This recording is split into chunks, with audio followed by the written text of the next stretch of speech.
I think I want to take everyone on a journey with me, on a journey towards what the ultimate expression of the hobby is for me personally.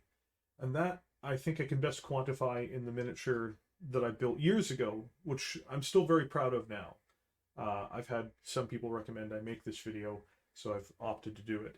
I've shown off this model on stream, but I don't really think that obviously the web camera I have kind of does it justice, which is why I've put this together today to go over what really gives inspiration for me in the hobby, and also why it is important to me that models mean more than just being tabletop ready. Yes, this model might be considered just tabletop ready by some, but it's about pouring your heart and your soul into the army you build. It's why I don't get things painted for me. It's why I learn and move ahead and try to paint everything myself. It's because of things like this. I built my Tau army on a dream. I had a dream that I've never had a dream about Warhammer before. Not in the 28 years I've played. I've only ever had one dream about the setting ever. It's always just been something I've played with in my awake time. I've never really had moments where I've been encapsulated in sleep and perceived the grim dark future of the 41st millennium. And in this dream, I was being chased through a forest, inevitably by drones, more or less. They weren't exactly Tau drones, but they looked-ish Tau drones. And I remember a hulking battlesuit stepping after me. And when I awoke from this dream, I was chilled. It wasn't a particularly long one. I rarely remember most of my dreams, but I remember being frightened when I first thought back to it. And then I looked at an army I hadn't collected in a very long time, which was Tau. The last time I'd had any Tau army had been when it first come out in third/fourth edition. It was a very different army then. I didn't really seriously collect it, and I didn't really care for it or the models inside of it. And what it became to me was it became a drive to try to recreate the thing I saw.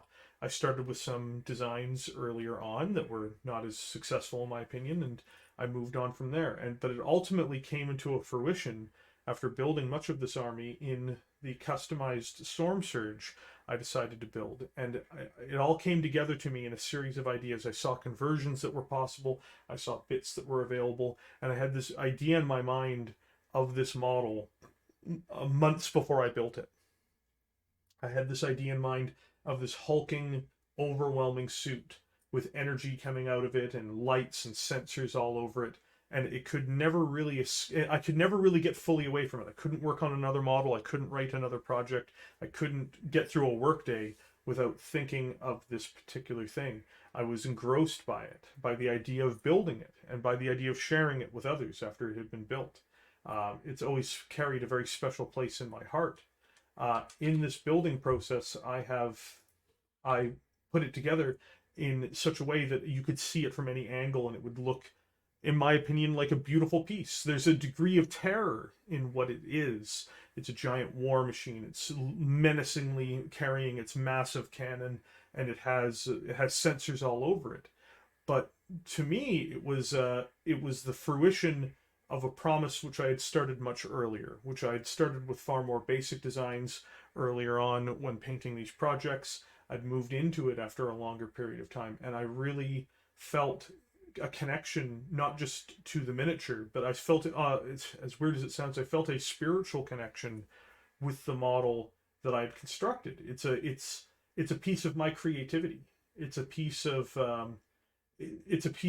art in a sense. Sure, it's an amateur's piece of art, but to me it was art nonetheless. And what captured this the most for me was the fact that I had the opportunity to build the base finally. And the base was really the start of where it all began for my Tau army, which is that it starts in a forest. I had to try to find a way when building this base, when building up the base enough for it to be standing in the pose that I wanted and everything, to still encapsulate a forest, a living place. That's what I wanted it to be the most. I would argue, of course, that I succeeded in that, and every time I look at this base, I feel a modicum of pride, whether misplaced or otherwise. So I suppose I've made this video today mostly to share with all of you what I what I think is my greatest achievement in Warhammer 40,000 as a model builder.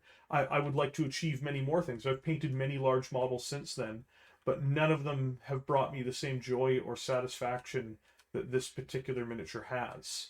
And you know, if anyone would like to ask, I would be more than happy to provide the 3D printer's information who provided me with the bits. But I really just wanted to show this off for everybody. I'm hoping if there's any Tau players out there that you yourselves might be interested in these types of projects and these types of models. The best thing I could say for anyone who builds models for the hobby, who wants to really create something beautiful, is to do what you can to fulfill the dream of creating something that you think is worthwhile for yourself, let alone for others. But thank you very much for spending your time with me today. There will be a message here at the end of the video, but yes, thank you very much. With that being said, please consider subscribing to the channel. Please consider liking this video. I would genuinely appreciate it. I don't make many videos like this, but this is one of my favorite models, and I really wanted to make this just to show everyone. We do live streams every day here on the channel, and we do at least one video every day for the channel. Thank you very much for your time, and everybody have yourselves a great week. Build something beautiful.